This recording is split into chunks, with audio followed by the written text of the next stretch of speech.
Bonjour à toutes et à tous. Nous sommes ravis de vous accueillir si nombreux pour ce webinaire organisé par le CRES, Comité régional d'éducation pour la santé, et le GREN, le réseau régional pour l'éducation à l'environnement et au développement durable, avec le soutien financier de la DRETS Provence-Alpes-Côte d'Azur et en partenariat avec la DRAF et l'ADEME Provence-Alpes-Côte d'Azur. Bonjour à tous. Avant de rentrer du coup dans le vif du sujet, on va vous présenter quelques règles parce que vous êtes déjà plus d'une cinquantaine de personnes à ce webinaire, ce qui est super. Mais du coup, ça nécessite un petit peu de cadrage. Donc on va vous demander à tous et à toutes de bien vouloir couper votre micro et votre caméra pour pouvoir soulager un petit peu la bande passante et d'utiliser l'espace de conversation pour réagir aux différentes interventions et poser vos questions, sachant qu'il y aura un temps du coup d'échange à la fin de chaque intervention. Nous, on va poser les questions qui seront dans le chat et les intervenants y répondront. Pour rappel, du coup, le webinaire il est enregistré et il y aura un replay qui sera disponible sur les sites internet du CRES et du GREN par la suite. Et tous les supports qui vous seront présentés vous seront également envoyés par mail.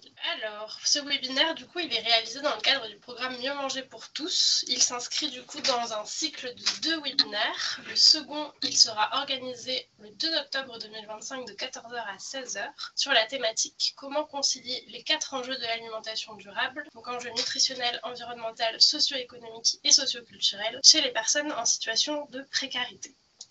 Et ce cycle de webinaire s'inscrit donc dans le cadre de 2 réseaux, le réseau Précalim, réseau régional de lutte contre la précarité alimentaire, et le réseau Éducalim, qui est le réseau régional de l'éducation à l'alimentation durable et au goût en région Provence-Alpes-Côte d'Azur. Et du coup, pour me présenter, donc moi je m'appelle Mariam Sandid, je suis chargée de projet au sein du GREN Provence-Alpes-Côte d'Azur.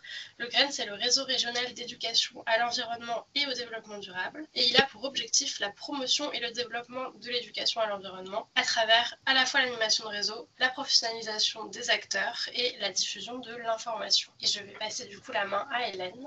Merci Mariam. Donc, je suis Hélène Milan, chargée de projet au CRES. Je suis également co-coordinatrice du réseau Éducalim que je vais vous présenter un peu plus tard. Le CRES, en 2 mots, c'est un centre de ressources généraliste en éducation pour la santé et en santé publique. Je laisse la parole à ma collègue Gaëlle Lours afin qu'elle se présente. Oui, bonjour à tous. Donc, je suis responsable de la gestion documentaire et coordonnatrice d'activités santé-environnement et j'accompagne les projets donc pour la partie documentaire, notamment aujourd'hui. Donc, dans l'espace de conversation, je me permettrai de rajouter quelques références si besoin et puis il y aura une bibliographie qui vous sera remise dans quelques jours. Merci. Merci Gaëlle. Les objectifs de notre webinaire, donc, c'est tout d'abord appréhender les enjeux de l'alimentation durable, savoir adapter et instaurer une offre alimentaire durable en fonction des besoins des personnes en situation de précarité et découvrir des expériences de terrain sur l'alimentation durable et de qualité pour tous. Donc, le webinaire va durer 2 heures. Nous allons commencer par une présentation du contexte avec Peggy Bucas de la DRAF, puis Sandrine Faure du réseau Précalim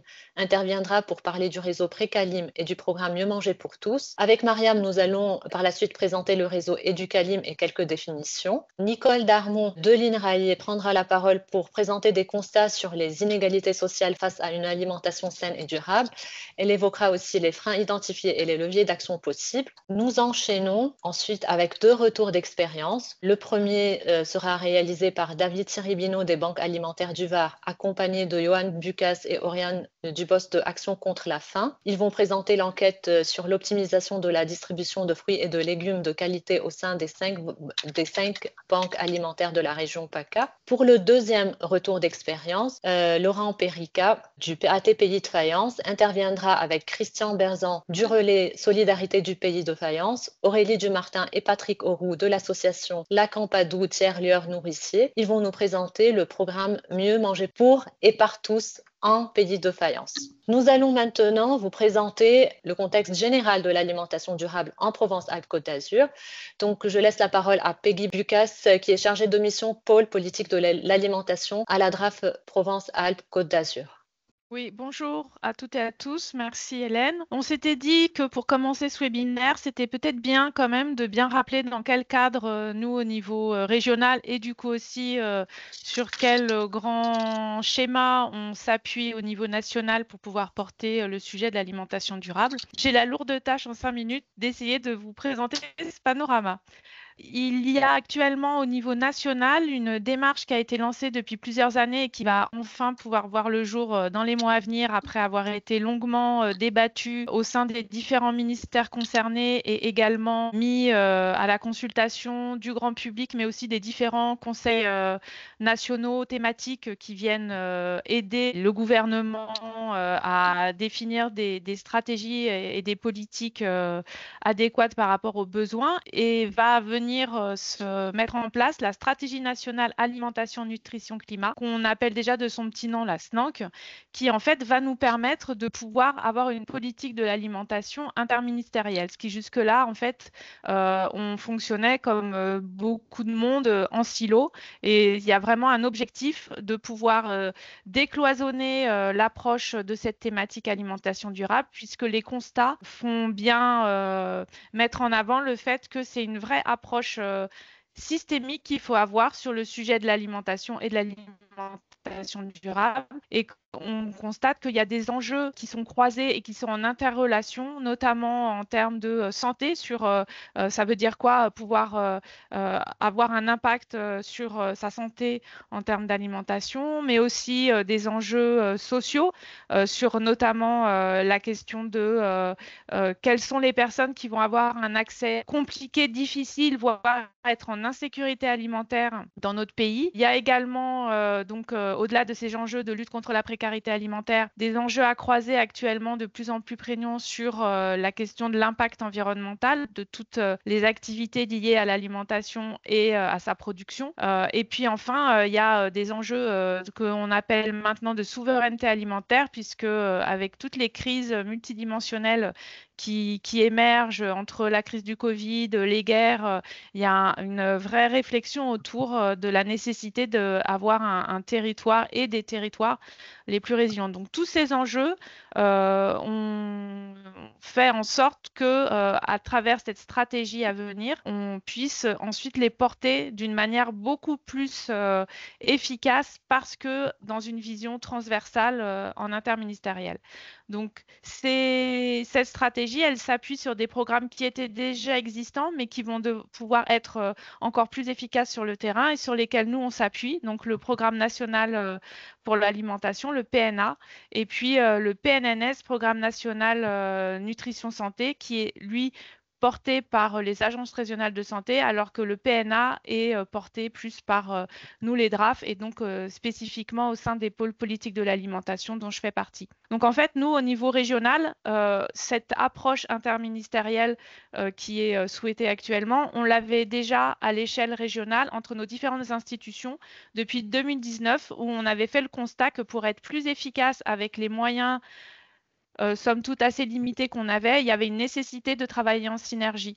Et donc, on a créé une instance un peu informelle qui s'appelle la Coalim, pour permettre une coalition finalement entre ces différentes institutions porteuses des sujets liés à l'alimentation, donc la DRAF évidemment, mais aussi la DRETS pour toute l'entrée lutte contre la précarité alimentaire, la région, avec également cette nécessité d'avoir une bonne connaissance du territoire et de mobiliser l'ensemble de nos financements. Donc, à travers cette coalition, c'était aussi l'objectif de pouvoir rendre plus efficients les financements dont nous disposions et avoir une meilleure connaissance du territoire. Donc, on a aussi l'ARS pour le volet santé, l'ADEME pour tout ce qui est transition écologique avec l'ADREAL. Cette approche-là fait que on a, et là vous pourrez vous en saisir au besoin en fonction de vos problématiques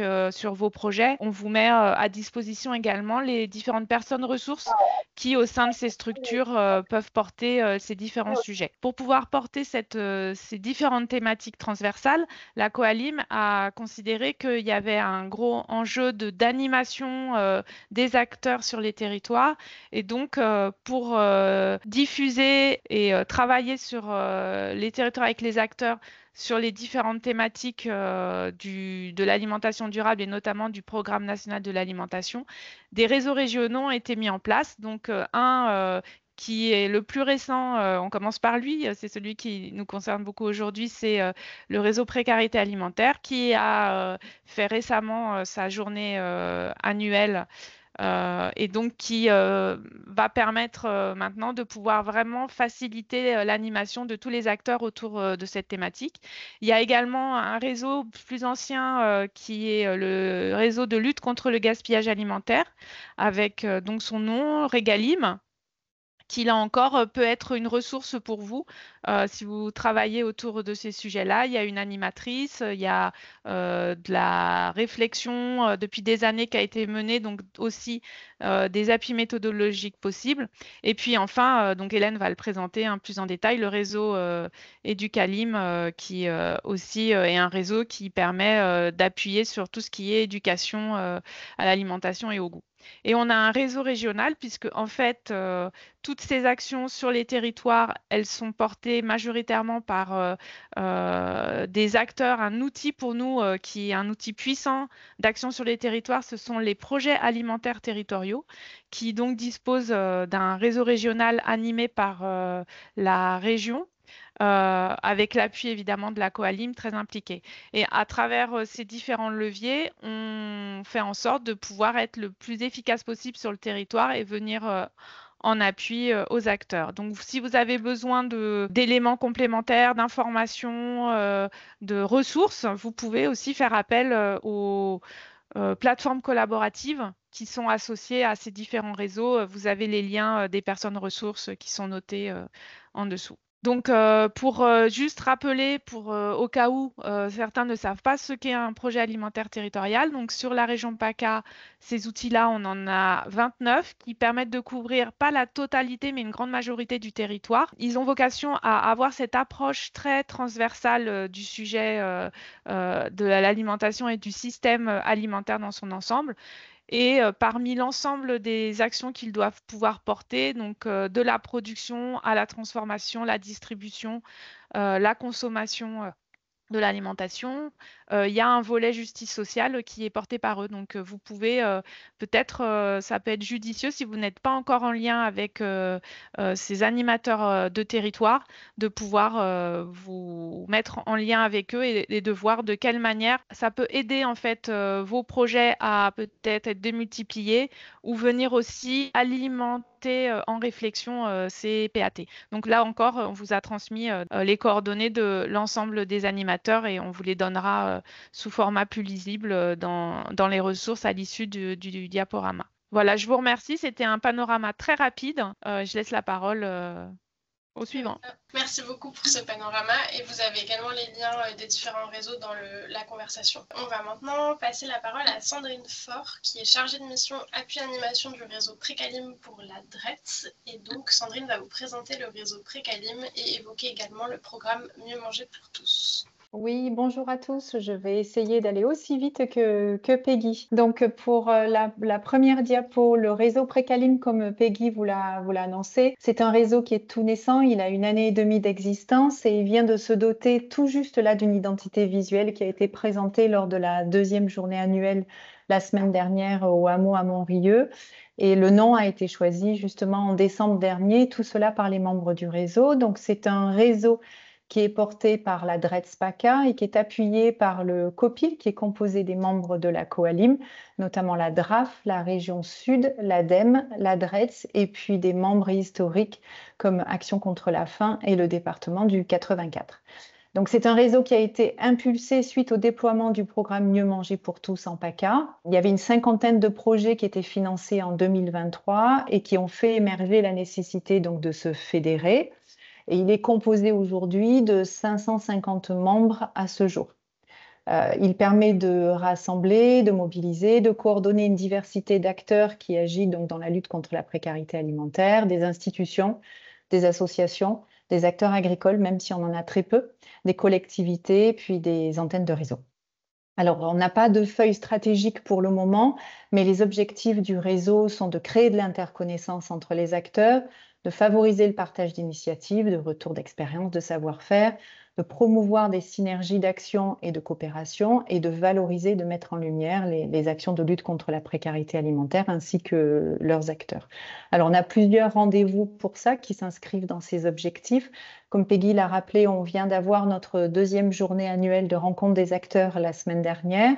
L'objectif était donc de continuer à favoriser l'interconnaissance entre les acteurs et développer la coopération qui permet de favoriser donc une approche systémique en évitant les actions isolées ou redondantes, permettre aussi de mutualiser les ressources, de partager des savoir-faire, comme je l'ai dit, et puis d'adapter les réponses aux réalités locales pour construire des solutions durables et équitables, et puis transformatrices aussi du système. On a aussi des webinaires thématiques. On en a eu un l'année dernière, en fin d'année, sur l'évaluation pour accompagner les porteurs du programme Mieux manger pour tous, mais pas que.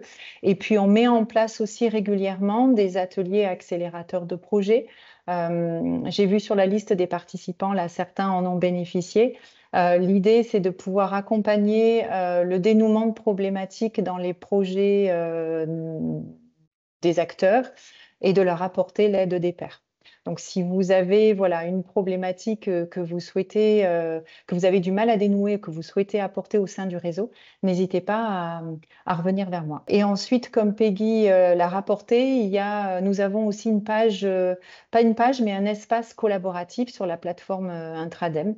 Voilà, si vous n'êtes pas inscrit sur cette plateforme-là, n'hésitez pas aussi à revenir vers moi. Vous avez un espace qui s'appelle le wiki, la lutte contre la précarité alimentaire, où vous pouvez retrouver tout partage d'informations, d'événements, de documents. Donc, pour le programme Mieux manger pour tous. Donc, c'est un fonds qui est issu du plan d'action pour la transformation de l'aide alimentaire et de la lutte contre la précarité alimentaire qui a été mis en place dans le cadre du COCOLUPA et qui donc poursuit ses objectifs de politique de lutte contre la précarité alimentaire. Donc, il a été créé par le ministère de la Cohésion sociale en février 2023. Il se décline donc en 2 volets, national et local. Et les objectifs portés par ce fonds sont les suivants. Donc, améliorer la qualité nutritionnelle et gustative de l'approvisionnement en denrées de l'aide alimentaire, soutenir la participation et l'accompagnement des personnes en situation de précarité alimentaire dans l'évolution des pratiques alimentaires, permettre le renforcement et la transformation des dispositifs locaux de lutte contre la précarité alimentaire et réduire l'impact environnemental du système d'aide alimentaire. Alors, les projets qui sont financés par ce fonds doivent s'intégrer dans un ou plusieurs des axes qui représentent ce fonds. Il y en a 4.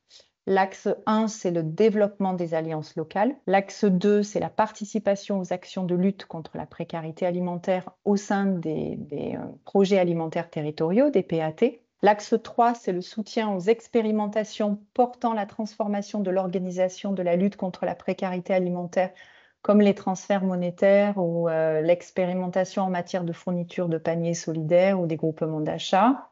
Et l'axe 4, c'est l'amélioration de la couverture des zones blanches.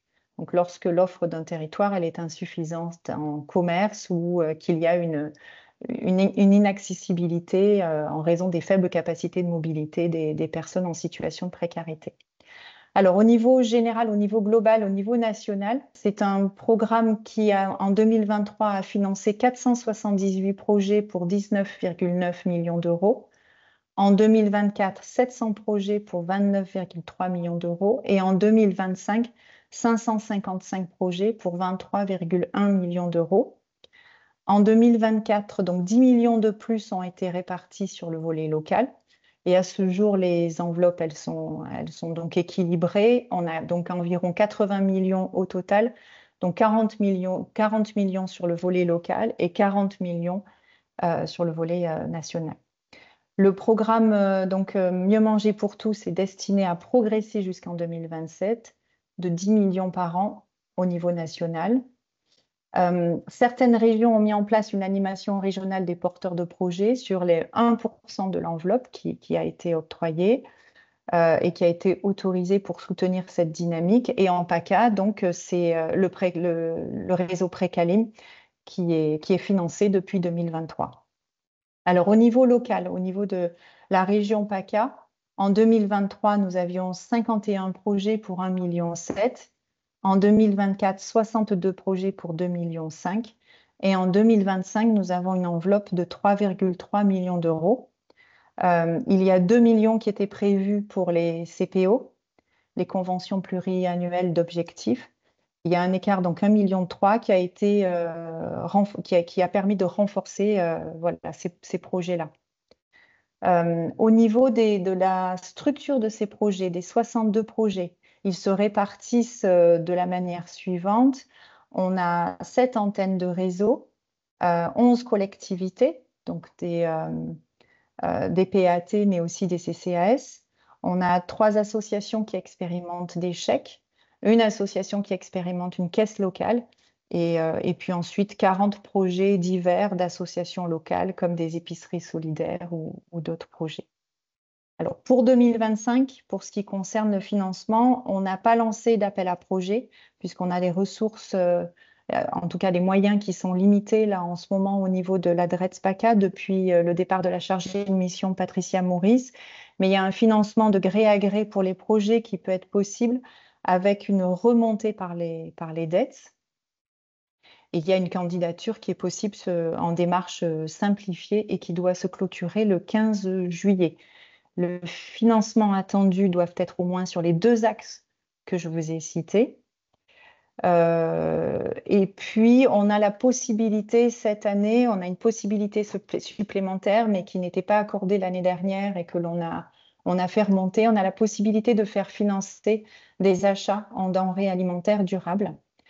Tout en fonction voilà, du projet et ça sera évalué en fonction du projet qui sera présenté. Au niveau de l'évaluation de ce projet, au niveau de l'évaluation locale, donc il y a une première phase d'évaluation qui s'est terminée le 15 juin. Et au niveau national, donc il y a une agence qui a été mandatée par le national qui s'appelle l'agence phare, qui va réaliser un premier état des lieux des projets pour nourrir un travail de typologie et recueillir des informations précises sur les modalités pour construire un outil de suivi. Donc les porteurs du programme Mieux manger pour tous ont eu un questionnaire à remplir en avril 2025 et à partir de ce questionnaire sera créé un outil d'évaluation qui se fera en fonction de la typologie, une classification des projets. Et puis il y a un volet aussi d'animation qui sera mis en place, mais pour le moment voilà, on attend d'en savoir un petit peu plus. Merci beaucoup Sandrine pour cette présentation. Alors, nous allons répondre aux questions un peu plus tard. Là, je vais vous présenter rapidement le réseau Educalim, puis avec Mariam, nous allons vous présenter les définitions de quelques termes clés qui vont nous intéresser cet après-midi. Donc, le réseau régional de l'éducation à l'alimentation durable et au goût en région Provence-Alpes-Côte d'Azur. L'objectif général, c'est de développer une dynamique régionale qui permet la mise en place d'actions en éducation à l'alimentation durable et au goût en région. Donc, il y a 3 sous-objectifs ou 3 objectifs spécifiques. Le premier, c'est favoriser les échanges, les partenariats et le partage d'expériences à travers différentes actions, par exemple l'organisation de webinaires et de colloques régionaux.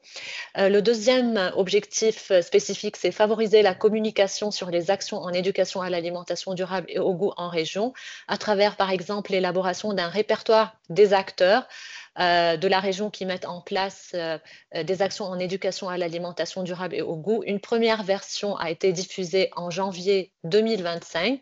Et le troisième objectif spécifique, c'est professionnaliser les acteurs éducatifs de la région sur la thématique afin qu'ils deviennent eux-mêmes relais de l'information.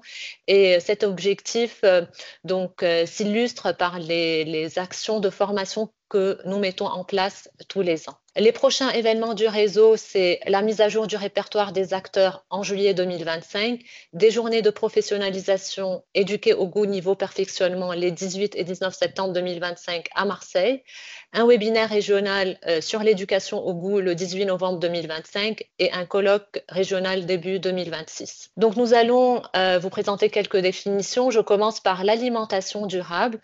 Selon la FAO, les alimentations durables sont les systèmes alimentaires à faible impact environnementaux qui contribuent à la sécurité alimentaire et nutritionnelle des générations présentes et futures. Donc les alimentations durables sont protectrices ou contribuent à protéger et à respecter la biodiversité et les écosystèmes, sont culturellement acceptables, économiquement accessibles, nutritionnellement sûrs et sains, et permettent d'optimiser les ressources naturelles et humaines. Les 4 derniers éléments que je viens d'évoquer sont les 4 grands principes de l'alimentation durable. Ils sont illustrés dans le schéma. Donc, vous avez le premier grand principe, nutrition, santé, ensuite l'environnement, l'aspect socio-économique et l'aspect socio-culturel.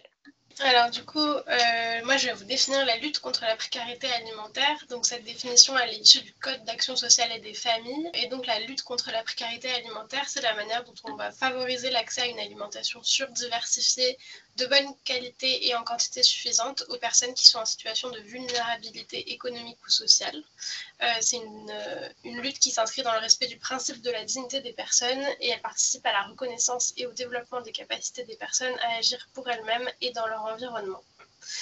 Et du coup, un des outils de cette lutte contre la précarité alimentaire, c'est l'aide alimentaire, qui est la fourniture de denrées alimentaires aux personnes en situation de vulnérabilité économique ou sociale, assortie du coup de la proposition d'un accompagnement.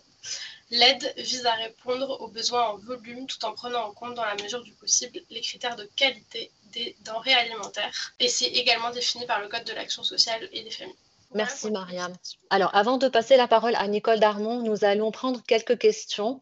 Donc, est-il ouvert pour des ateliers cuisine? Donc, je suppose c'est l'appel à projet. Donc, Sandrine Faure, elle avait évoqué qu'il y avait un financement. Si c'est un projet qui est déjà financé par le programme Mieux manger pour tous, vous avez dû avoir la possibilité de le faire remonter lors de l'évaluation. Si c'est un nouveau projet, il faut absolument le faire remonter par les dettes. Et oui, effectivement, des ateliers cuisine peuvent être financés dans le cadre de l'axe 3, mais on demande un financement sur au moins 2 axes. Donc, je vous invite à regarder le cahier des charges du PPMT que je vais pouvoir vous mettre. Je le mettrai. OK. Merci. Et il y a une deuxième question, Sandrine. Donc, c'est quelle possibilité de candidature si on est suivi sur Mieux manger pour tous 2023-2025? Oui, alors là c'est la même chose. Si vous avez dû faire une évaluation qui s'est clôturée le 15 juin, donc vous avez dû avoir la possibilité de faire remonter l'évolution de votre budget. Pour un nouveau projet, là je vous invite à contacter Madame Covo. Je vais vous mettre l'adresse mail directement et à remplir la démarche simplifiée. Ça c'est pour le cas des projets qui sont déjà financés par le programme Mieux manger pour tous. Pour les nouveaux projets, il y a une recommandation de les faire remonter par les dettes au préalable. Mais ça se clôture le 15 juillet. En tout cas, merci pour ces questions. Et puis, après, du coup, ces petites définitions, on va pouvoir rentrer un petit peu plus dans le vif du sujet. On va d'abord passer la parole à Nicole Darmon, qui est directrice de recherche honoraire à l'INRAE et qui va nous apporter un éclairage scientifique sur le sujet de notre webinaire, avec des précisions sur les freins et les leviers, sur comment adapter une offre alimentaire durable et saine aux besoins des personnes en situation de précarité alimentaire. Ok, donc oui, je vais quand même je vais pas tellement parler d'offres, hein, je vais surtout parler des inégalités sociales face à une alimentation saine et durable. Et bon, forcément, on parle de l'offre aussi, mais c'est un petit peu plus large que ça. Donc en France, on a des inégalités sociales qui sont fortes. Ici, vous avez des inégalités de revenus par décile de niveau de vie. Donc là, vous avez la population générale hein, qui est coupée en 10 parties égales, donc ce qu'on appelle le premier décile, c'est les 10% les plus défavorisés, et le 9e et dernier décile, c'est les 10% les plus favorisés. Et quand on compare le niveau de vie moyen des 10% les plus pauvres avec celui du 10% les plus riches, on arrive à un facteur 7,2 un différentiel de 7,2, ce qui est vraiment beaucoup. Et en plus, là, on ne considère que la France hexagonale. Si on ajoutait aussi les DROM, on aurait des écarts encore plus importants. Et en fait, ces inégalités sociales, donc en particulier des inégalités de revenus, eh bien, elles sont pas d'inégalités de santé. Ici, vous avez des inégalités en matière d'obésité. Alors, vous êtes peut-être étonné par l'année qui est de 2012, mais en fait, malheureusement, en France, on n'a pas eu, depuis 2012, d'enquête qui nous permettent de dresser ce gradient, ce qu'on appelle un gradient social, des inégalités sociales en matière d'obésité. Ce qu'on sait, c'est qu'aujourd'hui, la moyenne de l'obésité est passée de 15 à 17%, mais probablement le gradient, lui, c'est au moins resté le même et probablement s'est amplifié. Donc, c'est le même principe. On découpe la population en 10 parties égales. Ici, vous avez les 10% les plus pauvres et vous voyez que chez les 10% les plus pauvres, il y a plus d'un quart des personnes qui sont en situation d'obésité, alors qu'il y en a moins de 7%, enfin il y en a autour de 7% chez les 10% les plus riches. Donc on a un facteur là de 3,5 en termes d'obésité chez l'adulte.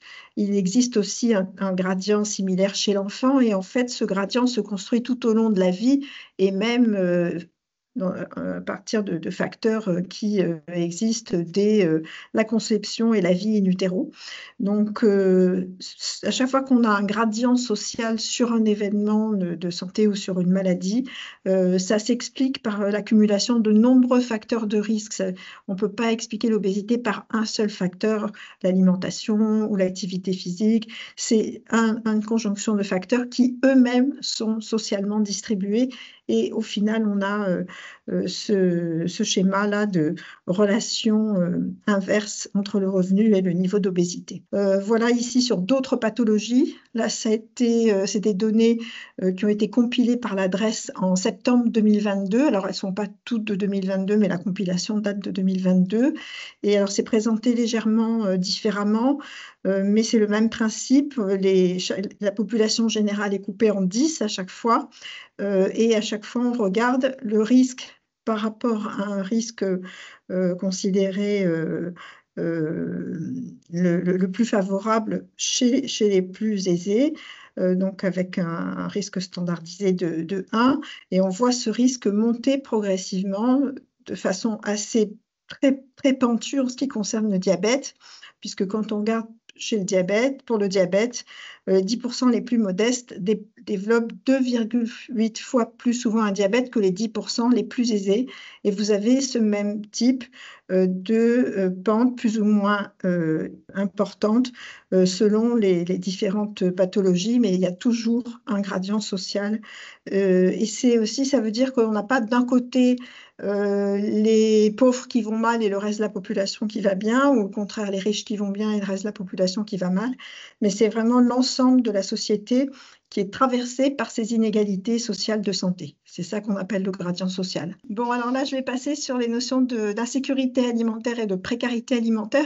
On entend les deux termes, ils ne sont pas tout à fait superposables. Pour l'insécurité alimentaire, il y a une définition précise internationale et validée par un questionnaire qui s'appelle HFSSM, qui est maintenant utilisé dans les enquêtes françaises et en particulier dans l'enquête 1K sur les consommations alimentaires individuelles des Français.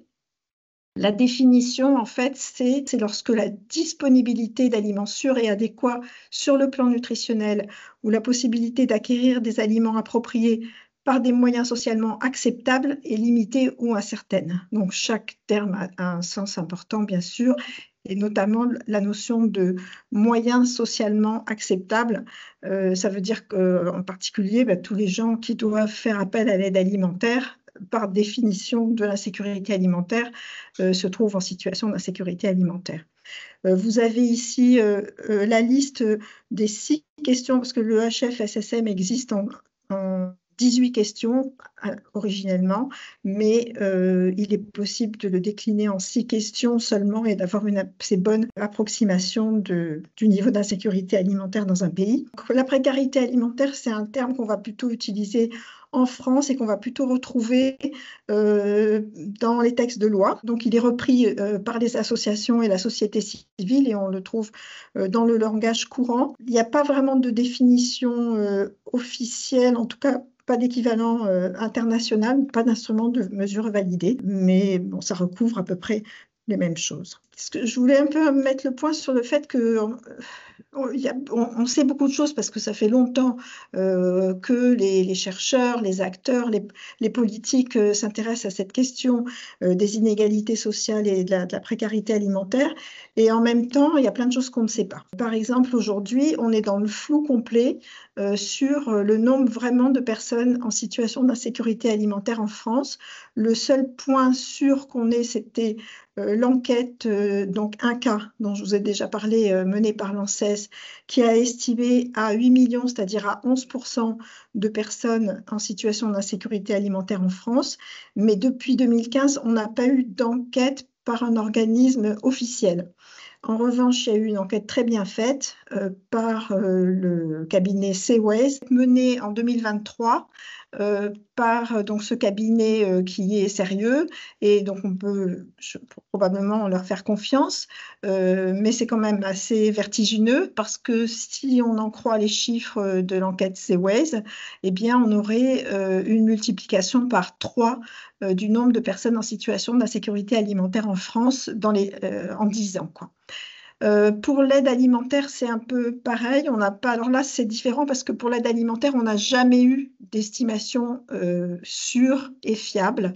Et donc, selon les sources, alors il y a eu un rapport de l'IGAS, il y a eu l'INSEE récemment, il y a aussi le Secours populaire, enfin différents acteurs proposent leur évaluation et leur estimation. Et selon les acteurs, on va trouver entre 2 et 9 millions de personnes utilisatrices de l'aide alimentaire. Le chiffre qui est utilisé aujourd'hui un peu comme une référence, c'est celui de l'INSEE 2022 qui estime entre 2 et 4 millions, mais c'est une estimation et qui aussi résulte d'une compilation de données qui viennent de différentes sources. Donc on est quand même dans le flou, d'autant plus que quand quelqu'un est considéré comme utilisateur de l'aide alimentaire, la définition de ce que ça recouvre précisément n'est pas très bien déterminée. Ce qu'on ignore, c'est quand un utilisateur reçoit de la nourriture, donc de l'aide alimentaire, on ne sait pas trop combien de temps, depuis quand, et par contre, ce qu'on sait, c'est que ça ne représente qu'une partie de ses besoins. Les personnes qui sont totalement dépendantes de l'aide alimentaire sont très, très, très faibles. C'est un faible pourcentage des utilisateurs de l'aide alimentaire. On sait qu'il y a beaucoup de non-recours. Alors, est-ce qu'il faudrait l'appeler non-recours? Ça peut se discuter parce que ce n'est pas une obligation, ce n'est pas un droit.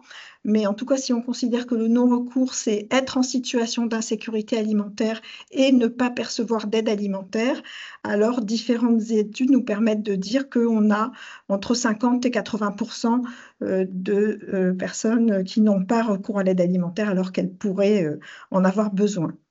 Par contre, on connaît très bien les causes du non-recours. Elles ont été très bien étudiées, en particulier par des sociologues, et elles sont nombreuses. Je pense que vous les connaissez. Il y a le fait de ne pas avoir droit, tout simplement de ne pas rentrer dans les bonnes cases, le fait d'avoir honte d'aller se présenter devant une association d'aide, de ne pas avoir l'information, de ne pas se sentir légitime, ou alors d'y être allé et puis de se rendre compte que ce n'est pas ça qu'on cherchait. Il y a un point particulier d'une étude récente, là, de juin 2024, qui indique que dans l'ensemble de la population, 38% des Français rencontrent des difficultés financières à consommer des fruits et légumes frais tous les jours. Donc là, on n'est pas sur 5 fruits et légumes par jour, c'est simplement le fait de consommer des fruits et légumes frais quotidiens. 38% éprouvent des difficultés financières. Donc ça recoupe un petit peu le 37% de Seaways dont je parlais au début de la diapo. Alors on va rentrer maintenant plus en détail sur ce qu'on sait des différences de consommation alimentaire en France. Alors là, on est chez les adultes en fonction du statut d'insécurité alimentaire et en fonction du revenu. Donc cette analyse a été faite à partir des données 1K3 qui datent de 2015. Donc on a des raisons de penser que les choses se soient aggravées, mais déjà en 2015, on avait un différentiel fort sur la consommation de fruits et légumes, puisque je vous aide un petit peu à lire ça. Ce qu'on avait fait dans l'enquête 1K3, dans cette étude, c'est qu'on avait divisé d'un côté les gens en insécurité alimentaire, sévère ou modérée, donc il y en avait 11%, et puis de l'autre côté, tous ceux qui étaient en sécurité alimentaire, c'est-à-dire le reste de l'échantillon, on les avait découpés en 5 parties, des quintiles, en fonction de leurs revenus. Et en fait, ce qu'on voit, c'est que là, c'est même pas un gradient, c'est une fracture dans la consommation de fruits et légumes, puisqu'à partir du moment où les gens ont un faible revenu et ou sont en situation d'insécurité alimentaire, surtout en situation d'insécurité alimentaire sévère, la consommation de fruits et légumes dégringole complètement. Pour les autres groupes alimentaires, les différences de consommation sont beaucoup moins nettes. Il y a une différence pour les produits gras sucrés salés et les boissons sucrées, et c'est surtout les personnes en situation d'insécurité alimentaire qui en consomment plus, et en fait, c'est parce qu'ils consomment plus de boissons sucrées, puisque les autres produits sucrés, tout le monde en consomme, simplement ce ne sont pas les mêmes produits qui sont consommés par les plus pauvres et les plus aisés. Et puis, vous voyez que pour les autres groupes, il n'y a pas vraiment de différence de quantité de consommation des autres groupes. Donc, moi qui travaille sur ce sujet depuis 25 ans, ce que je peux voir, c'est qu'aujourd'hui, il y a moins, enfin, les différences touchent moins de groupes alimentaires, mais en revanche, la différence sur les fruits et légumes est devenue vraiment énorme. Alors, rapidement, quelques diapos sur les caractéristiques du système d'aide alimentaire en France. Je crois que j'ai 2 ou 3 diapos là-dessus. Elles sont tirées d'un rapport que j'ai écrit avec quelques collègues au sortir du confinement en novembre 2021, qui s'appelle le rapport. On a décrit un peu comment fonctionne le système d'aide alimentaire en France.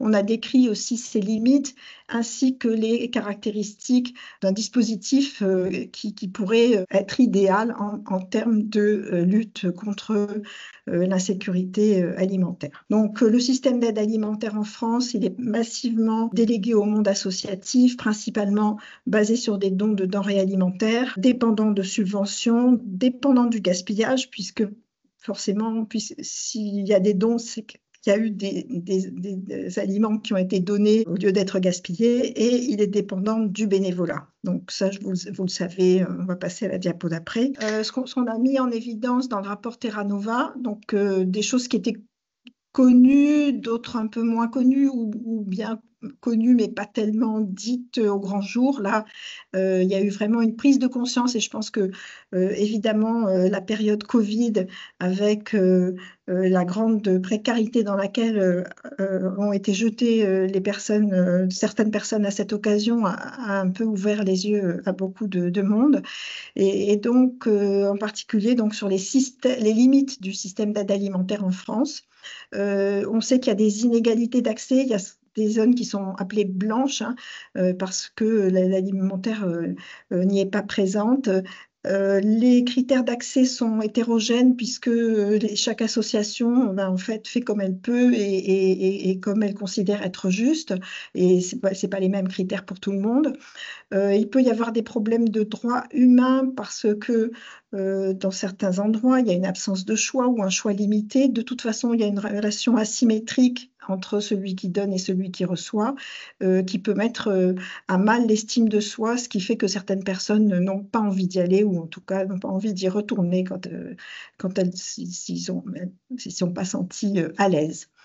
Il y a des grandes difficultés de fonctionnement parce que c'est terrible, la complexité logistique de ces dons en nature qui sont en fin de vie et qu'il faut malgré tout pouvoir distribuer dans des conditions convenables. Ça oblige à une grande complexité en termes de gestion logistique. Il y a aussi une bureaucratie importante. Les dons sont du mieux équilibrés que le peuvent les associations, mais ils ne peuvent pas l'être complètement puisque c'est dépendant des dons, et donc les dons ne sont pas maîtrisés évidemment. L'impact environnemental n'est pas évalué. Et puis, les associations, de plus en plus, sont débordées et ne peuvent pas répondre aux besoins des personnes qui font appel à l'aide, ou en tout cas, il y a vraiment de plus en plus des périodes critiques ou des populations qui ne sont pas bien couvertes. Donc, j'ai déjà parlé du fort taux de non-recours. C'est juste pour dire donc que des réponses complémentaires sont nécessaires, et en particulier dans le rapport Terra Nova, on avait assez mis l'accent sur la sécurité sociale de l'alimentation, et depuis, donc ça fait très peu de temps, hein, en quelques années, ça a pris beaucoup d'essor avec beaucoup d'expérimentations locales qui peuvent jamais expérimenter vraiment la sécurité sociale de l'alimentation, qui est un système qui devrait être national, mais au moins ça permet d'expérimenter des briques de ce que pourrait être une sécurité sociale de l'alimentation. Je reviens un peu sur le cœur du sujet de ma présentation, qui est de savoir finalement comment se débrouillent les gens qui ont un petit budget pour s'alimenter. Donc, comment font-ils? Il y a des éléments de réponse dans pas mal d'études qualitatives ou quali-quanti. En particulier, il y avait une étude du Crédoc très bien faite sur la façon dont se débrouillent les ménages qui vivent avec moins que le budget de référence. Et en particulier sur l'alimentation, on avait des stratégies comme celles que j'ai listées ici: acheter en gros, se priver de viande ou poisson pour que les enfants en aient, suivre les promotions, les catalogues, faire des listes de courses, partager le transport pour aller faire ses courses, cuisiner à l'avance et congeler, être attentif au rapport qualité-prix. Donc vraiment plein de trucs, astuces, et finalement une vie un peu compliquée aussi à cause de ça, puisqu'il faut faire attention à tout et être malin surtout. Une des stratégies alimentaires importantes, on l'a vu, c'est de sauter et réduire la taille des repas, ou bien de consommer des aliments moins appréciés mais moins chers, et aussi de réduire la consommation des adultes au profit des enfants. Donc, on retrouve un petit peu ces stratégies d'adaptation. En réalité, avec l'inflation sur les prix qui a été phénoménale, ça a été un peu une expérimentation grandeur nature de ce que peut avoir comme impact une augmentation des contraintes budgétaires sur l'alimentation, puisque les prix ayant augmenté, ça voulait dire que l'alimentation était sous une plus forte contrainte budgétaire. Et donc, dans l'ensemble de la population, on a pu voir que les gens avaient adopté des stratégies de diminution du gaspillage, d'augmentation de l'autoproduction pour ceux qui le pouvaient, de changement de marque ou d'enseigne, d'augmenter la place des féculents, de diminuer les dépenses pour l'alimentation en réaction à l'inflation sur les prix alimentaires. Donc, vous avez ici ces graphiques qui sont très frappants. Quand les prix augmentent, les gens diminuent les dépenses pour l'alimentation. Dans l'ensemble de la population, quand on regarde, là on est sur l'enquête budget de famille de 2016, la dernière en date, ce qu'on peut voir, c'est que ici, c'est les dépenses moyennes. Dépenses moyennes totales hors alcool, elle est de 12 € par ménage et par jour. Et ces 12 € sont répartis ainsi selon les différents groupes d'aliments. Vous voyez que le premier poste de dépenses alimentaires, c'est la viande. Viande et poisson, mais en réalité, on mange beaucoup plus de viande que de poisson. Donc, ça fait à peu près 25% du budget alimentaire qui est consacré à la viande. Puis viennent les autres groupes alimentaires. Alors là, c'est exactement le même graphique que le précédent, mais il est répété pour chaque décile de revenus. Donc ici, c'est la répartition des budgets consacrés aux différents groupes d'aliments chez les 10% les plus pauvres, le décile 1, et là, chez les 10% les plus riches. Donc, ce qu'on voit, c'est que le budget total consacré à l'alimentation va augmenter. Donc, je vous avais dit, en moyenne, il est autour de 12, mais il est plus élevé chez les plus riches et plus faible chez les plus pauvres. Donc, voilà, c'est comme ça, quand on a moins d'argent, on va moins dépenser sur l'alimentation. En revanche, ce qui est très frappant aussi, c'est que le pattern des dépenses est très similaire. C'est toujours la viande en premier, suivi des produits céréaliers, puis des fruits et légumes, et ensuite les autres groupes, les fromages, œufs, produits sucrés. Donc, en réalité, qu'on soit pauvre ou riche, on va toujours dépenser en premier pour la viande, puis pour les produits céréaliers et les fruits et légumes. Et même si on a moins d'argent, voire beaucoup moins d'argent, on va garder cette structure de prix. Et donc, ça veut dire quoi? Ça veut dire que quand je suis pauvre, je vais acheter des produits à petit prix, des produits d'entrée de gamme, des produits marque distributeur par exemple, alors que quand je suis riche, je vais acheter des produits de marque, des produits sous label qui peuvent être 2,5 fois plus chers qu'un produit d'entrée de gamme. Et puis quand je suis un Français moyen, je vais acheter autour du prix moyen. Donc en fait, chacun achète dans son couloir de prix, et c'est bien parce que chacun achète dans son couloir de prix que les plus pauvres, bien qu'ils aient un budget plus faible, finalement réussissent à avoir un pattern alimentaire qui n'est pas si différent du reste de la population. Ce que je vais faire maintenant, c'est vraiment mettre l'accent sur le problème des fruits et légumes, puisqu'on a vu que c'est là que se concentre la fracture sociale. Et quand on regarde le diaporama précédent, on se dit, pourtant les pauvres dépensent proportionnellement autant sur les fruits et légumes que les autres catégories. Le problème, c'est que quand on est plus pauvre, on ne va pas trouver des fruits et légumes premier prix, comme on peut trouver du yaourt premier prix, des pâtes premier prix, etc. Et donc, vraiment, la stratégie des petits prix, elle trouve ses limites pour les approvisionnements en fruits et légumes. Et c'est très probablement pour ça, entre autres complications avec les fruits et légumes, mais en grande partie pour ça, la raison pour laquelle la fracture alimentaire se concentre sur les fruits et légumes. Alors pourquoi il y a une moindre consommation de fruits et légumes frais chez les plus pauvres? Il y a tout un tas d'hypothèses et plus ou moins validées. Il y a le fait que ce sont des produits périssables. Et ça, c'est tout à fait évident quand on parle des produits frais. Et donc, il y a un risque de gaspillage qui n'est pas acceptable quand on est en situation de pauvreté. La qualité inconstante aussi des produits frais, fruits et légumes frais, est également un risque de gaspillage. Leur moindre praticité par rapport à des produits transformés est un vrai problème quand on a un manque d'équipement et qu'on vit dans des conditions de vie difficiles. Il peut y avoir des problèmes d'accessibilité physique dans certaines zones géographiques. La peur des pesticides peut entrer aussi en compte dans la non-consommation ou la très très faible consommation de fruits et légumes. Et puis donc leur prix élevé. Alors, est-ce que vraiment les fruits et légumes ont un prix élevé? Voilà ce qu'on entend quand on fait des enquêtes auprès de populations en situation de précarité, c'est que les fruits et légumes frais, c'est trop cher. Et les pâtes, c'est ce qu'on mange quand il n'y a plus rien. Et là, je vous ai donné les chiffres de la dernière enquête de Landes sur les travailleurs pauvres qui reconfirment cette chose-là. Voilà, je vais peut-être m'arrêter juste là-dessus pour vous faire un peu réfléchir sur cette question. D'après vous, combien de calories on peut avoir avec 1 euro de pâtes, avec 1 euro de chips ou avec 1 euro de tomates? Alors, on n'a pas trop le temps, malheureusement, de faire de l'interactif. Donc, je vais vous donner la réponse. Quelqu'un dit plus de calories avec les pâtes. Tout à fait, exactement.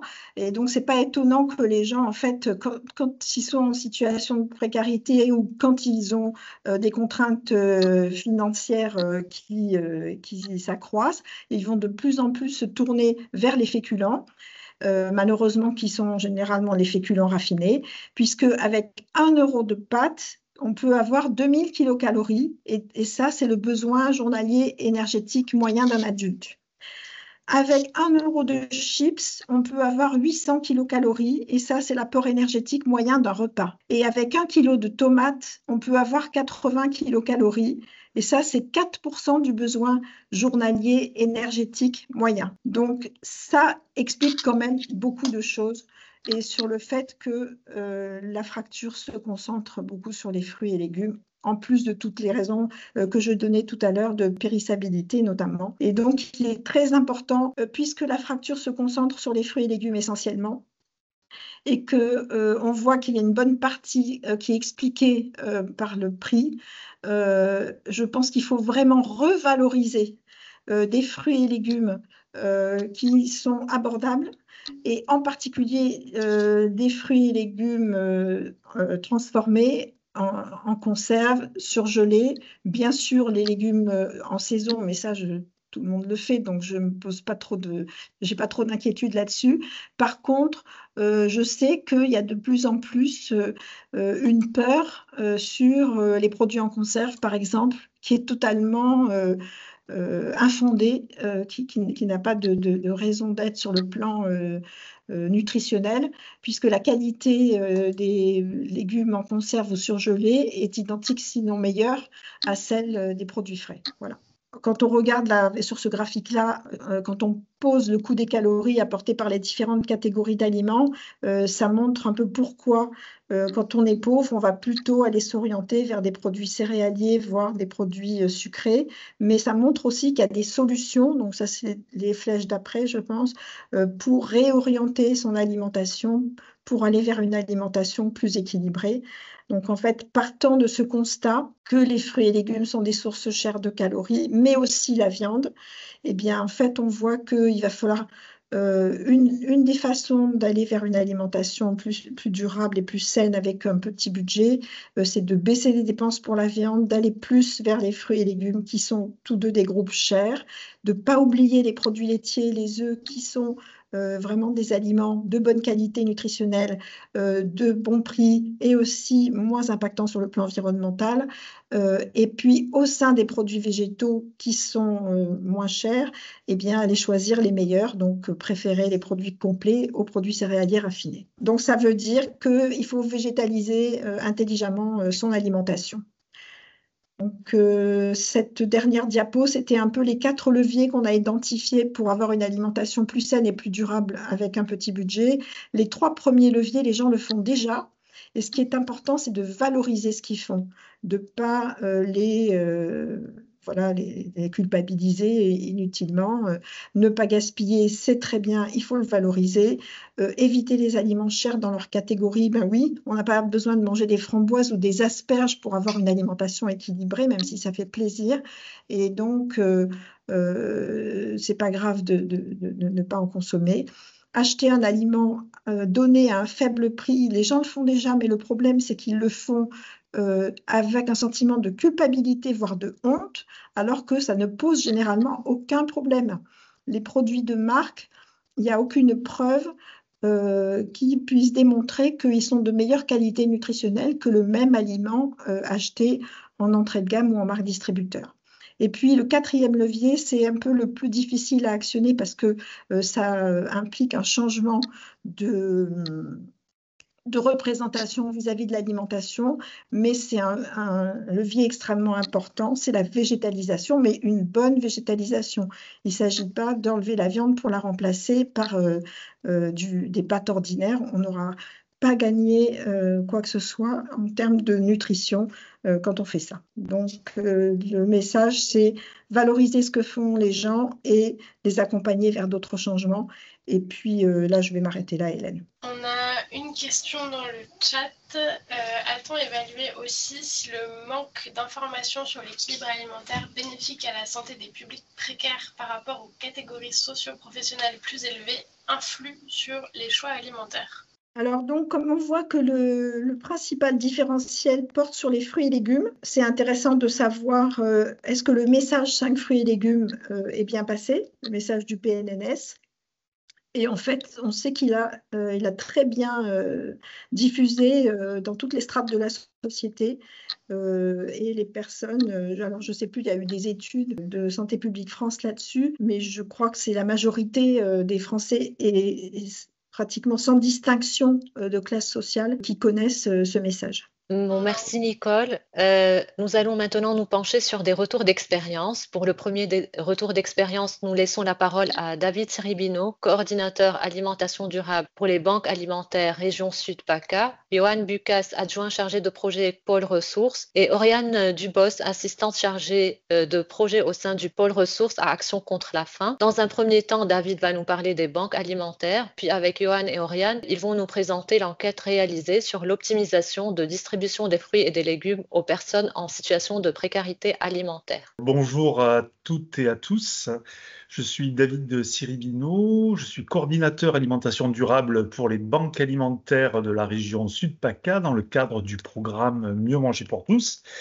Et avant de commencer ma petite présentation, je voulais dire que je souscris totalement à ce qu'a dit Nicole Darmon sur les difficultés que traversent les associations d'aide alimentaire sur la complexité des opérations logistiques, sur la dépendance au bénévolat et aux dons. C'est une réalité. Voilà, comme nous l'a rappelé aussi Sandrine précédemment, un des objectifs du programme Mieux manger pour tous est d'améliorer la qualité nutritionnelle et gustative de l'approvisionnement en denrées de l'aide alimentaire. Donc c'est pourquoi les banques alimentaires se sont lancées dans cette démarche, car les BA sont aussi conscientes que leur modèle, qui est historiquement basé sur l'anti-gaspi, doit évoluer. Et il évolue vers plus de maîtrise des approvisionnements. Mais avant de vous présenter les actions que l'on a mises en place au niveau régional, je vais rapidement vous rappeler comment fonctionne une banque alimentaire. Donc une BA, c'est une asso départementale indépendante qui fonctionne un peu comme un grossiste de l'aide alimentaire. Elle n'est pas au contact direct des personnes concernées par la précarité alimentaire, mais des structures agissant dans ce champ, comme des épiceries sociales, des CHRS, des dispositifs itinérants, des CCAS, et j'en oublie certainement. Au niveau des sources d'approvisionnement, elles sont diverses. Ça va du FSE+, donc de l'Europe, à des dons d'agriculteurs ou d'industriels. Il y a aussi une ramasse quotidienne qui est effectuée dans les GMS. Et là, d'ailleurs, vous pouvez voir que sur le tableau, au niveau régional, ça a représenté 44% des volumes. Et ça, c'est en constante diminution depuis des années. Depuis maintenant 2 ans, c'est une nouveauté. Les banques alimentaires peuvent également acheter. Statutairement, on a le droit maintenant de procéder à des achats. Pour info, une BA, donc une banque alimentaire, fonctionne avec environ 90% de bénévoles. Il y a très peu de salariés actuellement. Et ces bénévoles, ça va du jeune qui est un peu en rupture scolaire à l'ingénieur à la retraite. Donc ce qu'il faut savoir, c'est qu'une banque alimentaire est bien plus qu'un simple opérateur logistique. Alors si on revient un peu au programme Mieux manger pour tous, au niveau national, nous c'est notre fédération qui est lauréate donc, de l'appel à projet et qui dispose de fonds pour l'achat de denrées de qualité qu'elle redistribue après à l'ensemble des 79 banques alimentaires du réseau. Alors grâce à ça, on a des quantités quand même significatives de fruits et légumes frais de qualité qui sont livrés quotidiennement. Nous avons aussi notre partenariat national avec le réseau Jardin de Cocagne. Et là, on est sur de la production de fruits et légumes bio, locaux. Donc en PACA, pour l'instant, ça a concerné essentiellement l'association Semailles et Graines de Soleil. Avec la nouvelle campagne, normalement, il y a Seconde Pousse également, notre chantier d'insertion qui va rentrer dans le partenariat. Sinon, au niveau régional, alors je ne vais pas non plus tout détailler, mais en gros, on a mis en place quelques expérimentations d'approvisionnement, comme de la mise en production chez des agriculteurs et notamment bio, mais aussi la plupart des banques alimentaires de la région ont signé des conventions d'approvisionnement avec des SIC de producteurs. En parallèle, on organise des ateliers de sensibilisation à l'alimentation durable à destination des bénévoles et des salariés des banques alimentaires. On a fait des fresques de l'alimentation, des ateliers culinaires sur la préparation de repas à base de fruits, de légumes un peu oubliés également. Et tout ça, on essaye de le faire un peu en lien avec les légumes que l'on va distribuer. Alors, pour la distribution des denrées, les banques alimentaires essayent de respecter, on a un peu parlé, la répartition nutritionnelle qui est recommandée par le plan national nutrition santé. Donc, dans l'idéal, c'est 33,3% de fruits et légumes qui sont distribués. Nous, en région, vous voyez qu'on est à seulement 21% de fruits et légumes distribués sur les volumes totaux. Donc, on a une belle marge de progression de distribution. Alors ça, bien entendu, c'est en théorie, parce qu'en pratique, on arrive un peu à nos limites de capacité de distribution à nos associations partenaires. Alors ça, c'est un peu paradoxal, car pour améliorer la qualité de l'aide alimentaire, nous devons distribuer plus de fruits et légumes. De nombreux assos nous demandent d'avoir plus de fruits et légumes. On a de nouvelles sources d'approvisionnement, mais on rencontre des difficultés pour les distribuer. Alors là, se pose la question, quels sont les freins ? Est-ce que c'est une question de logistique, transport, de stockage, un problème de qualité, une trop forte saisonnalité également ? une méconnaissance des produits, mais aussi peut-être d'un manque d'adaptation de l'offre à la demande réelle des personnes concernées. Bon, tout ça a fait que cette problématique nous a amené à réfléchir conjointement avec Action contre la faim et de proposer la réalisation d'une enquête au cœur des banques alimentaires et de leurs assos partenaires pour essayer de mieux comprendre où se situent les blocages actuels. Donc l'enquête, vous le voyez, s'intitule Optimisation de la distribution des fruits et légumes de qualité aux associations partenaires des banques alimentaires de la région Sud-PACA. L'enquête, cette année, elle est en cours, se déroule dans le Vaucluse et les Bouches-du-Rhône comme département pilote. Et l'année prochaine, on fera les 3 autres banques alimentaires de la région. Mais pour vous présenter plus en détail l'enquête, je vais laisser la parole à ACF. Merci. Merci beaucoup, David. Donc, Johan d'Action contre la faim et Oriane. D'abord, on voudrait resituer un peu pourquoi Action contre la faim s'implique aussi dans cette enquête. Il faut savoir que la mission d'Action contre la faim en France, en très résumé, mais c'est de soutenir les acteurs qui sont présents donc en Île-de-France, en PACA, mais également aussi au niveau national, certains accompagnements, et les aider à arriver au droit à l'alimentation. Le droit à l'alimentation, donc vous avez une définition à l'écran. C'est un droit inscrit dans le droit international, dans le pacte sur les droits économiques, sociaux et culturels que la France a ratifié depuis quand même 1980, et qui repose sur les cinq piliers qu'on a pu évoquer d'abord plus tôt, notamment avec Nicole, la disponibilité, la durabilité, la stabilité, l'adéquation et l'accessibilité. Et donc, il nous a semblé que cette enquête qui vise à re-questionner la manière de faire de l'aide alimentaire, à transformer aussi le système d'aide alimentaire, sortir de ce modèle basé sur la valorisation des surplus, sur la lutte contre le gaspillage alimentaire et aller vers quelque chose de digne et avec une alimentation de qualité. Voilà, c'était dans la lignée de ce que défend Action contre la faim, et donc c'est pour ça qu'on participe à cette enquête avec la Banque alimentaire. Et donc les objectifs de l'enquête, c'était avant tout de générer des connaissances et de créer une dynamique partenariale. Donc d'abord, c'était aussi comprendre quelle perception les acteurs associatifs ou même les usagers avaient des fruits et légumes. Et également un état des lieux de toutes les difficultés qu'ils peuvent rencontrer pour distribuer justement ces fruits et légumes, et un feedback global sur la distribution de denrées du fonds Mieux manger pour tous. Et au niveau de la dynamique partenariale, le but c'était vraiment d'associer l'ensemble des acteurs de la chaîne, du début jusqu'à la fin. Et donc ça a passé aussi par des co-constructions de l'enquête, mais également des recommandations, et de valoriser l'expertise d'usage, donc les acteurs de terrain ou les personnes concernées. Et donc, dans notre méthodologie, on a fait une visite des banques alimentaires dans les Bouches-du-Rhône, mais également dans le Vaucluse. Et là, l'intérêt, c'était de comprendre vraiment le fonctionnement de ces banques alimentaires, discuter avec les bénévoles, avec les salariés.